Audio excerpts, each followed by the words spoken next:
하나님이 사랑하시는 우리 성도님들, 지난 하루 동안 평안하셨습니까? 하나님의 말씀은 우리의 시야를 높이 올려줍니다. 하늘에서 이 땅의 일들을 바라볼 수 있도록 도와줍니다. 그래서 작은 일에 매이며 염려하는 삶이 아니라 하나님의 놀라운 꿈을 품으며 살아갈 수 있도록 도와줍니다.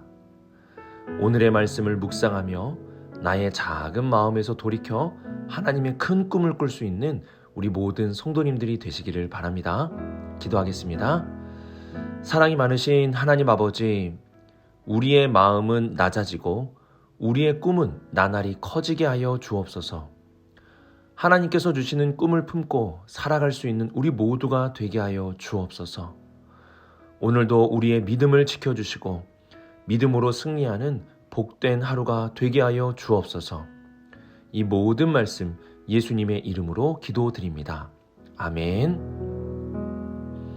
오늘 우리들에게 주시는 하나님의 말씀은 사무엘상 14장 16절에서 23절까지 말씀입니다. 하나님의 말씀을 함께 읽겠습니다. 베냐민 기브아에 있는 사울의 파수꾼이 바라본즉 허다한 블레셋 사람들이 무너져 이리저리 흩어지더라. 사울이 자기와 함께한 백성에게 이르되 우리에게서 누가 나갔는지 점호하여 보라 하여 점호한즉 요나단과 그의 무기를 든 자가 없어졌더라. 사울이 아히야에게 이르되 하나님의 궤를 이리로 가져오라 하니 그때 하나님의 궤가 이스라엘 자손과 함께 있음이니라. 사울이 제사장에게 말할 때에 블레셋 사람들의 진영에 소동이 점점 더한지라. 사울이 제사장에게 이르되 내 손을 거두라 하고 사울과 그와 함께한 모든 백성이 모여 전장에 가서 본즉 블레셋 사람들이 각각 칼로 자기의 동무들을 치므로 크게 혼란하였더라. 전에 블레셋 사람들과 함께하던 히브리 사람이 사방에서 블레셋 사람들과 함께 진영에 들어왔더니 그들이 돌이켜 사울과 요나단과 함께한 이스라엘 사람들과 합하였고 에브라임 산지에 숨었던 이스라엘 모든 사람도 블레셋 사람들이 도망함을 듣고 싸우러 나와서 그들을 추격하였더라. 여호와께서 그날에 이스라엘을 구원하심으로 전쟁이 베다웬을 지나니라. 아멘.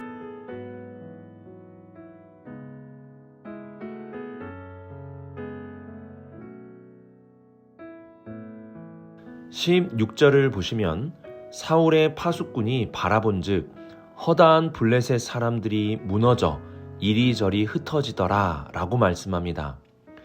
견고한 성읍과 같았던 블레셋의 군대가 무너지는 것입니다.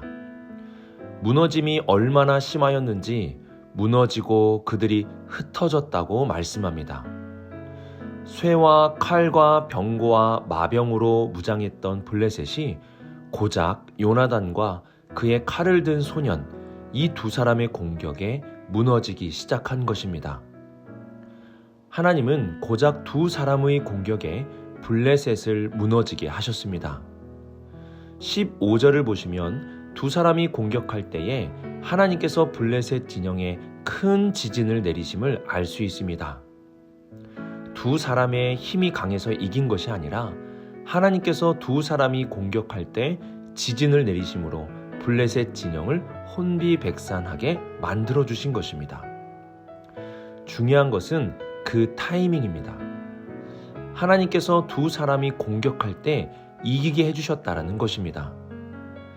이러한 하나님의 타이밍을 통해서 우리들에게 중요한 사실을 깨닫게 해주십니다.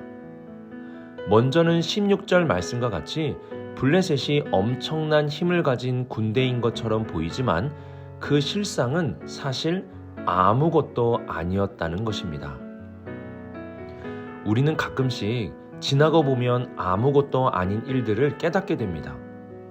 그때는 왜 그렇게 목이 메이며 살았는지, 그때는 왜 그렇게 두려워했는지, 아무것도 아닌 일들을 지나온 세월을 통해 보게 됩니다.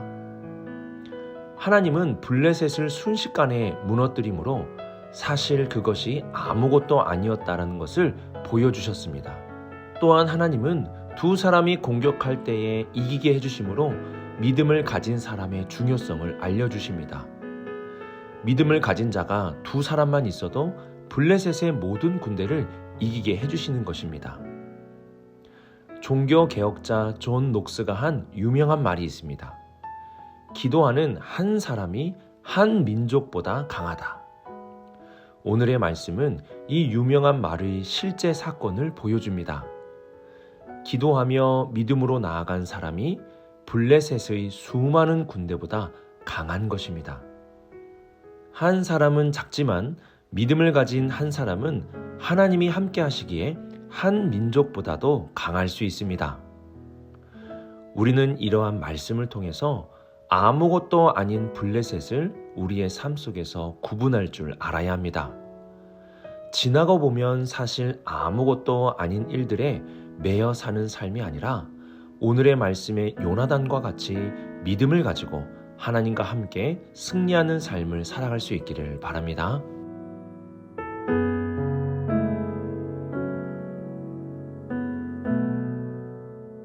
전쟁의 승기가 이스라엘에게 넘어오게 되자 이스라엘 백성들의 모습도 변하게 되었습니다. 21절을 보시면 그들이 돌이켜라고 말씀합니다. 블레셋에 끌려가서 그들과 함께 있었던 이스라엘 백성들도 돌이켜 블레셋을 공격하였고 22절을 보시면 에브라임 산지에 숨어 있었던 이스라엘 사람들도 블레셋 사람들과 싸우러 나오게 되었습니다. 사실 오늘 말씀에서 구체적으로 기록하고 우리들에게 알려주고 있는 것은 이스라엘 백성들의 변화보다는 사울의 반응에 대한 부분입니다. 17절을 보시면 사울은 자신과 함께한 사람들 중에 누가 나갔는지를 확인합니다. 그리고 요나단과 그의 무기 든 자가 없다는 것을 확인한 후 하나님의 궤를 가져다가 하나님의 뜻을 묻습니다. 하나님의 뜻을 묻는다는 것은 좋은 일처럼 보입니다. 그러나 지금 상황을 보면 블레셋이 무너지고 흩어지고 있습니다. 그것도 두 사람에 의해서 무너졌습니다. 그러면 이는 두 사람의 능력이 아닌 하나님께서 함께 하시는 전쟁이라는 것을 알 수 있습니다.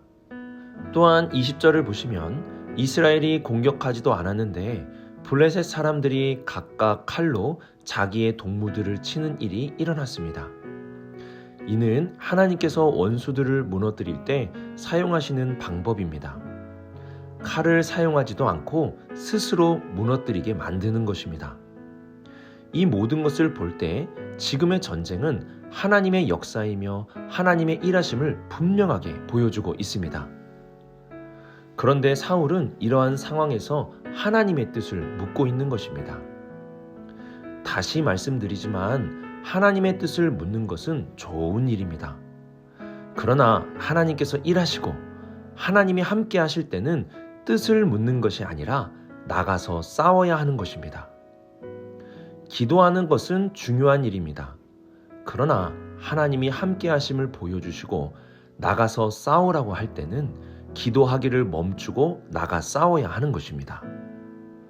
그리고 19절을 보시면 블레셋 사람들의 진영의 소동이 점점 더하여지게 되자 사울은 제사장에게 네 손을 거두라는 말을 하게 됩니다.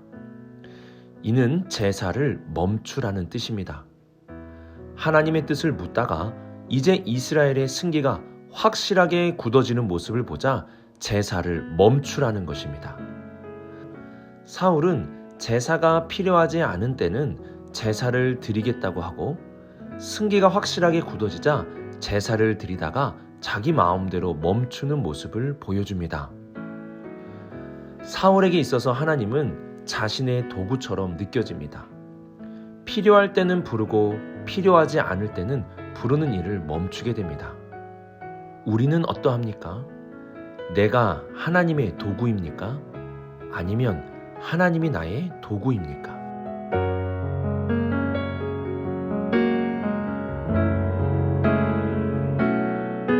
23절을 보시면 여호와께서 그날에 이스라엘을 구원하심으로 전쟁이 벤 아웬을 지나니라 라고 기록합니다. 벤 아웬을 지났다는 것은 믹마스에 주둔했던 블레셋의 군대가 패배해 자신들의 영토로 떠나가고 이스라엘이 승전했다는 것을 알려주는 것입니다. 23절은 블레셋과의 전쟁에서 하나님께서 이스라엘을 구원하셨다는 것을 분명하게 말씀하고 있습니다. 우리는 14장의 말씀을 통해서 요나단의 믿음에 대해서 살펴보고 있습니다. 이러한 믿음의 용사에 대해서 말씀을 다룰 때 우리가 주의해야 할 점이 있습니다. 그것은 믿음을 가진 자가 이스라엘의 승리를 가져왔다는 생각입니다. 믿음을 가진 자가 승리를 가져오는 것이 아니라 믿음을 가진 자에게 하나님께서 승리를 주시는 것입니다. 승리는 믿음을 가진 자가 아니라 믿음을 가진 자에게 승리를 주시는 하나님께 있는 것입니다. 하나님은 변함이 없으십니다. 어제나 오늘이나 한결같으십니다. 하나님은 신실하십니다. 그분이 하시는 말씀은 영원토록 지켜지고 이루어집니다. 그러면 오늘을 살고 있는 우리에게도 하나님은 동일하게 믿음을 가진 자와 함께 하시고 믿음을 가진 자를 이기게 해주십니다. 믿음을 가진 자를 이기게 하시는 하나님을 전적으로 신뢰하며 우리에게 주어진 믿음을 굳게 붙잡고 살아갈 수 있는 우리 모든 성도님들이 되시기를 소망합니다. 우리는 오늘의 말씀에서 수많은 블레셋 군사들의 무너짐을 주목할 수 있어야 합니다. 그들은 사실 아무것도 아니었습니다. 아무것도 아닌 일에 너무 매이지 마시고 요나단과 같은 믿음을 가지고 살아갈 수 있기를 바랍니다. 믿음을 가진 그 한 사람을 통해 하나님은 놀라운 승리를 주십니다. 또한 우리는 사울의 모습을 통해 하나님을 나의 도구로 삼는 것이 아니라 내가 하나님의 도구가 되어 살아갈 수 있도록 힘써야 합니다. 이러한 말씀이 우리의 삶의 능력이 되어 승리하는 우리 복된 우리 성도님들의 하루가 되시기를 주님의 이름으로 축복합니다. 기도하겠습니다. 사랑이 많으신 하나님 아버지, 아무것도 아닌 일에 집착함이 없게 하시고 지나고 보면 그리고 돌이켜보면 안개와 같은 일들에 목매어 살지 않게 하여 주옵소서. 오직 우리는 믿음으로 살게 하시고 믿는 자에게 승리를 주시는 하나님을 신뢰하며 살아가게 하여 주옵소서.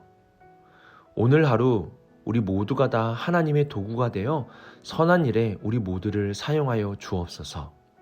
이 모든 말씀 우리 주 예수 그리스도의 이름으로 기도드립니다. 아멘.